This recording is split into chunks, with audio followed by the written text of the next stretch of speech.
All right, in this video, I want to carry on with the examination of hypocrisy and some history of the concept, and I'm turning now to Dante in this scary book, the Inferno, which is actually book one of the Divine Comedy, which is basically a story of how the soul, well, it's a story of basically Dante and Virgil going down into hell and then into purgatory, and then because Virgil is a pagan, he can't go into paradise with Dante, so Dante has to get another guide to take him into paradise, and Beatrice, and so then he goes and sees the whole story. So it's the Divine Comedy. The comedies like to reunite. It's the reunification of the soul back with God. And in the Inferno, yeah, it's hell. So we're going to see Dante's vision of hell. It's full of political intrigue. And Dante, like any other author, tends to put the people he likes in nice places and tends to put the people he doesn't like in rotten places. So not surprising, a lot of politicians of Florence, of Dante's time, several hundred years ago, show up in hell. Right, and all kinds of nasty people show up in hell, and people that Dante likes show up either in purgatory or on their way to heaven, or they're already in heaven. In any case, have a look at the diagram here. This is a nice representation of the overall vision that runs through the Inferno. And if you notice up at the top, you're at the Earth's surface, and Jerusalem is up there, and basically you're going down into the earth, down into the bowels of the earth. Well, that's where hell is, right? It's underground, and Dante and Virgil go into hell through this cave opening, and in the middle of the night he's wandering around in a dark wood, and there he goes down into hell. And look at the, hell is kind of like this funnel-shaped sort of entity, and it's got rings around it, so it's terraced, so you go down, and sometimes there's ladders, sometimes there's steps. It's all kinds of wild and wacky contraptions, and it's Dante and Virgil work their way down, and basically they come out through the bottom and the other side, and they go off into purgatory and then up into the heavens, into paradise. What's interesting, a couple of things to note here, is that the deeper they go into hell, that's where the more horrific crimes or misdemeanors or whatever you want to call it, sins that have been committed while during life, the lower you end up in hell, the worse you are. And so you can... it's now Dante's picking up on a lot of things, right? Virgil is his guide. Virgil is sort of like a noble pagan, and Dante picks up on a lot of what we would call pagan thought, or may not call it that, but Dante certainly would have, like for instance, the great Roman orator Cicero, the great Greek thinker Aristotle. He picks up on their ideas of not really sin, but bad things to do, and he blends them with Christian thought as well. So you'll see, like, the notion of a vestibule. That's not pagan. That's a Christian idea, where you have the notion of limbo, like where certain people go, like unborn, like babies or whatever that haven't been baptized or whatever. They don't really go to they don't go to purgatory. They don't go to heaven, but they don't really go into hell. So there was this that Christian thought created this notion of limbo. And you can read up about that. There's plenty of literature on that. But that's all part of upper hell. So upper hell and lower hell. So check out, there's two main divisions of hell. There's upper and lower. And again, the worse you are, the lower you go. And upper tends to be people that are more or less kind of weak in their desires. We're weak at resisting their desires.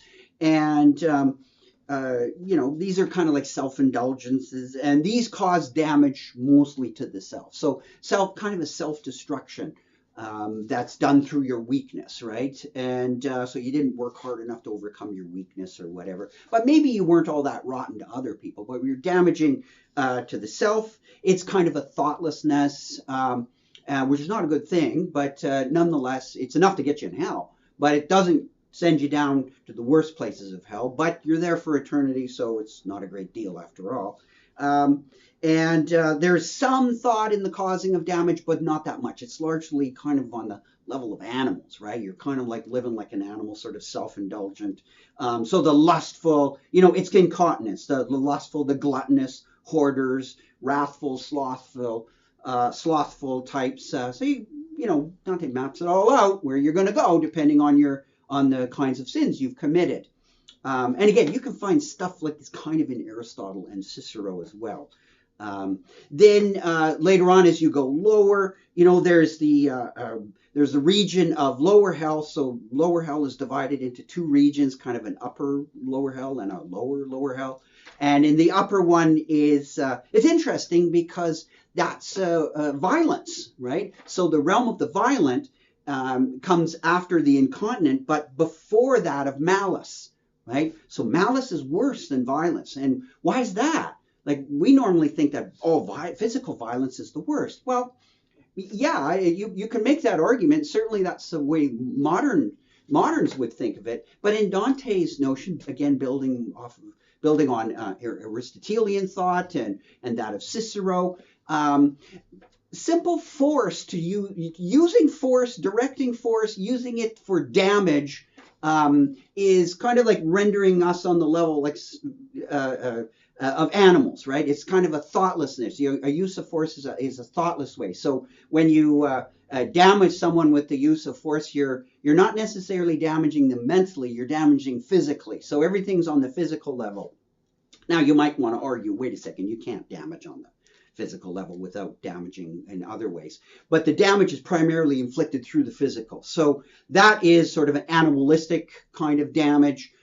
Which is bad. It's enough to get you in hell. So it's not a good thing to do, right? It's going to get you in hell. But it's not the worst. There are worse things you can do. And the damage that comes from inflicting it through reason is worse. And you can think of it kind of like this.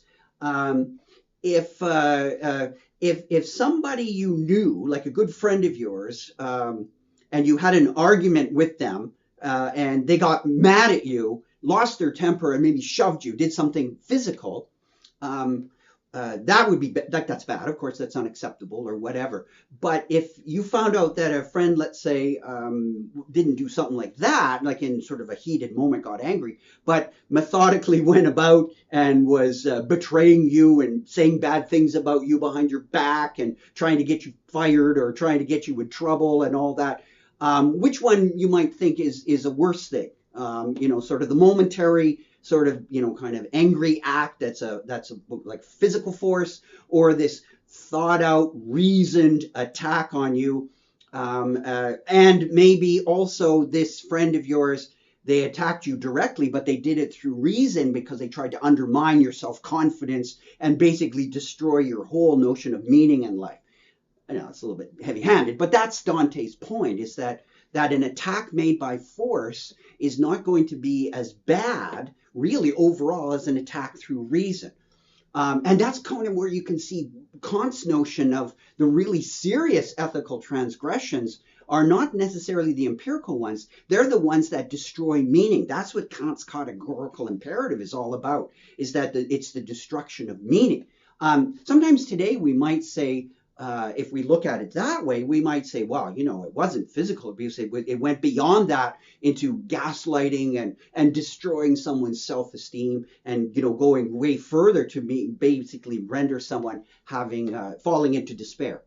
Okay, so there you go. So there's the levels of hell, a very brutal and nasty place. And if you notice now, when you go down into lower hell, so have a look, go down into lower hell, you have... simple, complex, and simple the fraud or malice. And the way down at the bottom, you can see Satan is down there. And so he's like he's waist deep, sort of at the bottom of hell, this great lake of ice. It's not fire, it's ice. So it's all frozen wasteland. So Satan is down there, and he's next to, he's got, some traitors and people that he chews on them for eternity, pretty ghastly.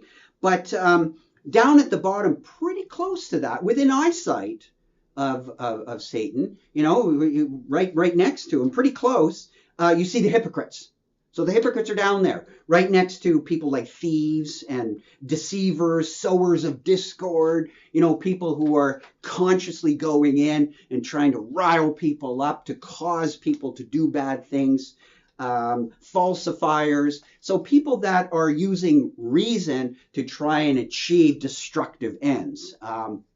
That's pretty bad in Dante's medieval worldview, which again is building on the works of Aristotle and Cicero and the like, right? There's lots of others. So sorcerers and people who are kind of using reason to dismantle society and destroy meaning and cause a kind of general corruption throughout society. That's worse than acts of physical violence. But again, it's not the case that Dante's saying physical violence isn't bad. It is bad. You end up in hell over it, but it's not, in the eyes of God, the worst thing that you can do, because the worst thing you can do is corrupt the highest part of yourself. And the highest part of yourself is not your body, it's your mind. So if you use your body for corrupted ends, that's bad, and that'll get you in hell. But if you use your mind, if you use the power of reason, that's, in Dante's view, a God-given kind of thing, and you use that for destructive ends, that is almost like kind of like mocking, right? Kind of a heretical sort of thing of mocking reason and turning it to corrupt ends. That's one thing that, that gets you in big trouble with God in the cosmological system of Dante.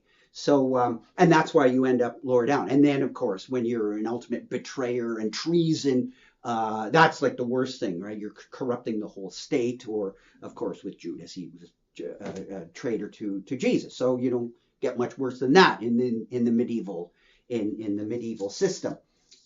So again, going to hell as a hypocrite, it's going to put you way down, not quite at the bottom, but pretty close.